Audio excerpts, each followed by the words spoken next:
if you look at the behavioural side of management first and foremost, psychology, how you get the best from your group, how you get the best from individual players. So for me, I take the approach of you create the ambition, you share the ambition, and you achieve the ambition. But you've got to ask yourself, what is the ambition, first and foremost? How clear do you make it? Who decides it? And is it realistic? Which is huge for me. Because if it's not realistic, I don't think you get the buy-in. But if it's realistic, I think you can demand the buy-in from your players. So again, to give practical examples, my first full-time management role was at St Mirren. So even prior to what I've got in Screen, when I took the job, they were bottom of the Scottish Championship mid-season. So there was a real clear ambition, which was stay in the league. So that ambition was easy to see, was very achievable in terms of the size of the club and the stature of the club. We were in a bad place. And the players had to share that ambition and achieve it. And we managed to do so. In the following season, it was about winning the league and promotion. So again, a clearly defined, realistic goal that the players and staff all bought into. Similarly, when I took the Sunderland job, had double relegation, had found himself in League One. We sat as a group of players. Was it realistic? Was it achievable to win the league and promotion? Yeah, absolutely was. So again, clearly defined goals.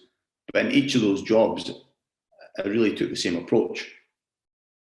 The goals there, it's clearly defined. It's quite an easy buy-in.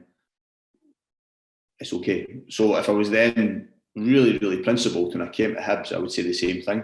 I'd walk into Hibs, have a meeting with the players and say, okay, we're going to win the league. The problem at Hibs, as we alluded to when David asked the first question, is we play in a league that is hugely dominated by two very powerful teams. Now, the longer term ambition for a club of our stature and size may be still to win the league. But right now, that's really, really, really difficult. And it's not defeatist to say that. It's been realistic and practical. So I took a different approach. We had a meeting with the players where I asked them if they thought winning the league was realistic and encouraged them to be honest with their answer. And it helps when you get players that are prepared to speak up. And a couple of them were happy to say no, they thought it was unrealistic for us to set the ambition to win the league, which I was prepared for because I thought that would be the case.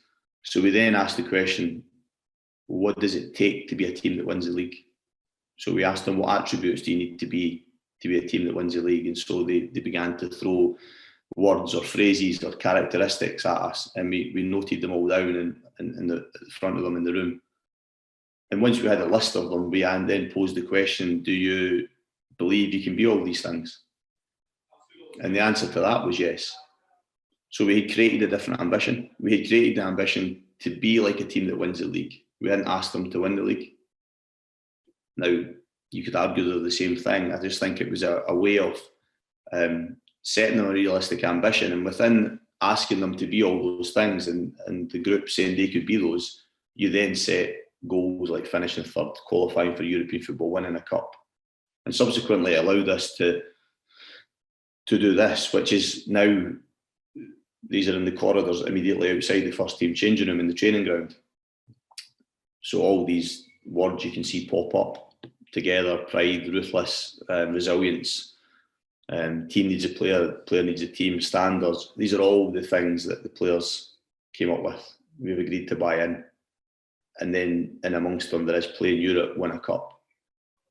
So we subsequently, hopefully, created a mentality that had a realistic ambition, but still a lofty one, still one that was fantastic if we achieved it, which we, last season, we finished third, qualified for Europe and got beat in the final. So we just fell short at having almost a perfect season in that respect. So, but given this example, I just wanted to show that you can adapt, be flexible with your behavioural approach, with your management psychology, and that's in a group setting. That's before you start to look at how you deal with individual players and how you adjust to their behaviours and their personality, etc. I think that's more of an obvious one, but I think certainly with the group you have to, certainly my experience, have to be prepared to be creative and find the best way to get the most from them.